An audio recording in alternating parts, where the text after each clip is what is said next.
प्रधानमंत्री बिहार आए पर अपराध पे कुछ नहीं कहा। आपने भी सवाल उठाए थे बिहार में जिस तरह के मामले आपराधिक देखने को मिल रहे हैं, पारस वाला मामला हो या जो भी हो, इस पे एक लफ्ज प्रधानमंत्री ने नहीं कहा। कैसे देखिए, प्रधानमंत्री जब सौगात लेकर आ रहे हैं उनकी प्राथमिकताएं अलग हैं। वो बिहार को एक विकसित राज्य बनाने की सोच के साथ कार्य कर रहे हैं। जहां तक रही लॉ एंड ऑर्डर की बात, ये संघीय ढांचे में फेडरल स्ट्रक्चर में हर कोई जानता है कि पूर्णतः ये राज्य सरकार का विषय आता है, ये राज्य सरकारों के अंतर्गत आता है। ऐसे में प्रधानमंत्री को चिंता नहीं है, कतई ये बात जायज नहीं है। बट हाँ, ये चिंता हम सबकी भी है।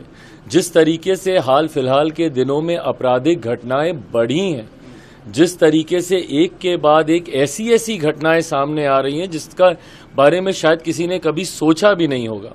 जिस तरीके से पारस हॉस्पिटल में घुसकर, कमरे में घुसकर दिन दहाड़े 5 शख्स घुसते हैं और दिन दहाड़े गोलियों की बौछार कर देते हैं।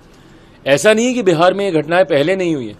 जो लोग जंगल राज जिनके नेतृत्व में होता था, आज जब वो हम लोग पे उंगली उठा रहे हैं तो उनसे पूछने की जरूरत है कि 98 में पीएमसीएच में भी इसी तरीके से गोली चली थी और उस वक्त के मंत्री, उनकी हत्या कर दी गई थी। उस वक्त वो मंत्री थे, उस वक्त घुस के उनकी हत्या कर दी गई थी। उस वक्त किसकी सरकार थी? इन्हीं की थी ना। पर ना उस वक्त के इस घटना को जायज ठहराया जा सकता है, ना आज की इस घटना को जायज ठहराया जा सकता है। हकीकत यह है कि अगर एक भी आपराधिक घटना होती है तो प्रशासन को जिम्मेदारी लेनी होगी। एडीजी लॉ एंड ऑर्डर इस तरीके की बातें कतई नहीं कह सकते हैं कि भाई बरसात के से पहले इस तरीके की घटनाएं होती है। क्यों? क्योंकि किसान खाली बैठा रहता है। भाई जो अन्नदाता है हमारा, आप उसके ऊपर इस तरीके का आप आरोप लगा रहे हैं। और ये आरोप नहीं लगा रहे हैं, आप लीपापोती कर रहे हैं। आप अपनी जिम्मेदारियों से आप भागने का कार्य कर रहे हैं, जो कि कतई स्वीकार्य नहीं है। आपकी जवाबदेही बनती है, जिम्मेदारी आपको लेनी होगी और राज्य सरकार को भी इसमें और ज्यादा मुस्तैदी से सुनिश्चित करना होगा कि कम से कम और कुछ नहीं तो बिहार में सुरक्षा का भाव, एक सेंस ऑफ सिक्योरिटी हर बिहारियों के भीतर दे। ये जिम्मेदारी प्रशासन सरकार की बनती है। लगातार आप भी आपराधिक घटनाओं पर सवाल, जिम्मेदारी जवाबदेही तय होनी चाहिए। मैं पहले ही इस बात को कह चुका हूं। और प्रशासन, कल भी हम लोग गए थे वैशाली में, एक घटना घटी है जिस तरीके से एक छोटी सी बच्ची 1 महीने 13 दिन तक वो बच्ची लापता रहती है। स्थानीय प्रशासन की पूरी मिली भगत है कि भाई 1 महीने 13 दिन तक आप उस बच्ची को आप ढूंढ नहीं सकते हैं। क्या उसके मोबाइल फोन से क्या उसकी लोकेशन को ट्रैक नहीं किया जा सकता था?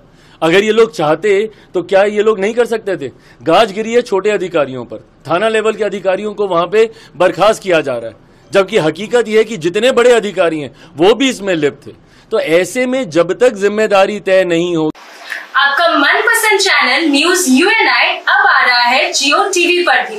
चैनल नंबर 3003, उसके साथ अब हम उपलब्ध हैं ओटीटी प्लेटफॉर्म्स पर, जैसे Rock TV, Zinger TV, Play On TV, ईवावा, D2H Live TV, World TV, नेक्सा जी TV HD, TV HD1, Googly TV, Star On TV, FTV, Solid TV Box, Cric Star, Rose News, Chanakya World TV. इसके अलावा हम आपके साथ जुड़े रहेंगे सोशल मीडिया पेजेस पर, जो है हमारे Facebook UNI news Hindi, UNI news Bangla, उसके साथ लिंक्डइन और इंस्टाग्राम पर भी। यही नहीं, इसके अलावा हम आपके साथ जुड़े रहेंगे यूट्यूब के माध्यम से भी।